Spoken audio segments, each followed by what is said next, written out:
இன்று பிச்சைக்கு உன் இல்லம் தேடி வருகிறேன். உன் துன்பங்கள் அனைத்தையும் பிச்சையாக நான் பெற்றுக்கொள்ளப் போகிறேன். நீ காத்திரு மகளே. நான் உன்னுடையவன் என்பதை நீ மறந்து விடாதே. உன்னுடனேயே இருக்கிறேன் என்பதையும் நீ மறந்து விடாதே. உன் பசியை தணிக்காமல் நான் உண்ண முடியுமா சொல்? சம்போகத்தின் மூலம் பிறந்த இந்த உடல் நசித்து போகும். அப்படி நசித்து போகும் தேகம் மண்ணில் ஐக்கியமாகி மரணம் என்று அழைக்கப்படுகிறது. அதனால் இது பொய்யானது என்ற விஷயம் பிறந்தது முதல் தெரிந்தது. துக்கப்படுதல் அஞ்ஞானமாகும்.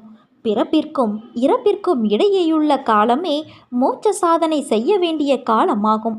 அப்படிப்பட்ட கிடைத்தற்கரிய காலத்தை புற உலக சிந்தனையில் தேகப்பற்றோடு அனுபவிப்பதால் பிறவித்தலையில் அகப்படுகிறோம்.